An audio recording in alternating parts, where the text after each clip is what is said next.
नमस्कार, आदित्य नाम है मेरा और आप दाबाबाल देख रहे हैं। अभी मैं मौजूद हूँ जैसलमेर में मारुति शोरूम के पास में सुथारों की ढानी है। यहाँ पर यूआईटी ने आज कार्रवाई की है, कुछ अतिक्रमण खाली कराने की कोशिश की है। आप मेरे पीछे देख सकते हैं, जेसीबी अभी चालू है। हमारे साथ में यूआईटी सचिव सुखराम पिंडेल हैं। पूरे मामले की जानकारी इनसे लेते हैं, कितनी लैंड है, कितनी खाली करा ली और ये कार्रवाई कब तक चलेगी। नमस्कार सर। ये यूआईटी की मालिकाना हक की ज़मीन है।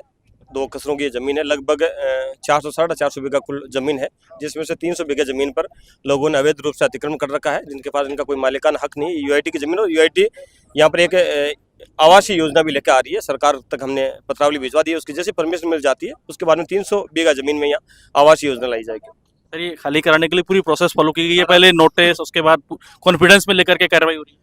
इन लोगों को पहले समझा दिया था। हमने पूरा इसकी तहसीलदार से पटवारी से मौका रिपोर्ट बढ़ाई। जो भी नियम से पूरा प्रोसीजर होता है उस प्रोसीजर को फॉलो करने के बाद उनकी कार्रवाई अमल में लाई जा रही है। अभी वो महिला कह रही थी कि पट्टा है, इधर भी कुछ लोग कह रहे थे कि पट्टा है, तो आपने क्रॉस चेक कर लिया कि पट्टा वगैरह इनके पास नहीं? अगर किसी व्यक्ति को लगता है भाई उसके पास यूआईटी के द्वारा जारी किया गया पट्टा है तो वो दिखा सकता है। अगर हम उसका परीक्षण कर लेंगे, अगर वो सत्य है तो उसको भी उस हिसाब से उसका देखेंगे, रिलैक्सेशन दिए। हाँ, लेकिन जहाँ तक मेरा समझना है यहाँ किसी का भी एक पट्टा नहीं है। अभी तो कोई ऐसा व्यक्ति आपके सामने आया कि साहब ये मेरा पट्टा है? एक भी ऐसा व्यक्ति नहीं है जिसने मुझे पट्टा दिखाया है। आप केवल यूआईटी का पट्टा मान करें, किसी के पास पंचायत का है या और नगर परिषद का पट्टा है तो वो एक्सेप्टेबल नहीं है। नहीं, हम तो यूआईटी के पट्टे को मानेंगे, क्योंकि नगर परिषद की लैंड जो हमने अतिक्रमण कार्यों से उससे पूर्व की जोड़ से लेकर और अतिक्रमण हटाने की जो है पीछे की जमीन वो नगर परिषद है, उसमें नियम से नगर परिषद कार्रवाई करने के लिए सक्षम है। हमने तो जो हमारी यूआईटी की जो मालिकाना हक की जमीन है उस पर आज ये अतिक्रमण हटाने की कार्रवाई की जा रही है। टोटल कितनी लैंड खाली कराने का प्रपोजल और कितनी करवा चुके हैं? लगभग मैं कह रहा हूँ 300 साढ़े 300 बीघा जमीन पे लोगों ने अवैध रूप से अतिक्रमण करा। और हमें ऐसी भी सूचना मिली है कि यहाँ पर कुछ 2-4 ऐसे असामाजिक तत्व है जो इसका अवैध रूप से बेचान भी कर रहे हैं, जबकि उनका कोई ऐसा मालिकाना राइट्स नहीं है।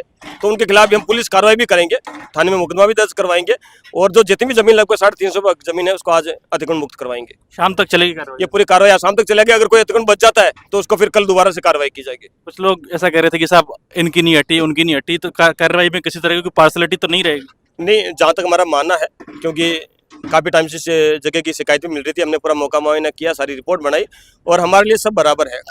हमारा किसी कोई धर्म से, कोई जाति विशेष से कोई ऐसा नहीं है। हम तो जो नियमानुसार जिसका भी अवैध अतिक्रमण पाया जाता है उस सब का अतिक्रमण हटाएंगे। ये हमारे साथ में थे सुखराम पिंडेल, जो यूआईटी सचिव हैं। उन्होंने कार्रवाई का आश्वासन दिया है। अभी लगभग 10 बजे से इनकी कार्रवाई चली हुई है और जिस हिसाब से 3-4 जेसीबी लगी हुई हैं और 300 बीघे जमीन उनको खाली करानी है, तो 2-3-4 घंटे कार्रवाई और चलेगी। इस मामले में और अपडेट हम आपके बीच में लेकर के आएंगे। अभी के लिए इतना ही। आप देख रहे हैं दाबाबाल। मैं आपका होस्ट आदित्य। शुक्रिया।